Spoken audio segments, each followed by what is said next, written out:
நீ அந்த திருநாவுக்கரசு திருமண தகவல் தானேங்க? ஆமா, வணக்கம், உட்காருங்க. நல்ல விஷயமா வந்திருக்கீங்க.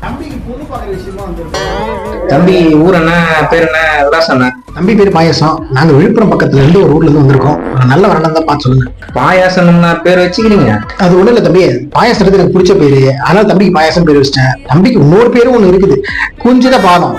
தம்பி பேரு பாயாசம் இருக்க குஞ்சித பாதமா? ஆமா, இருக்கு பேரு. தம்பி என்ன வேலை செய்யறா போல? தம்பி பெரிய கம்பெனில வேலை செய்யறாரு. நிறைய சம்பாதிக்கிறாருப்பா. நல்ல காசு பண்ணாரு. ஐயா, நம்ம கிட்ட ஒரு 3 பொண்ணு இருக்காங்க. நான் காட்ட பாருங்க. இவங்க தான் முல்லை மலர், நல்ல இடம். இவங்க வந்து பாரிஜாதம், பெரிய இடம்.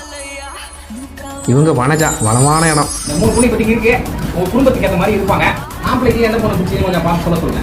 ஐயா, அந்த முல்லை மலர் கொஞ்சம் நல்லா இருக்குதா? முல்லை மலரே முடிச்சிடலாமா? அவங்க தவணா வாங்கிக்கிறாங்க. காவலாசத்துக்கு போறாங்க.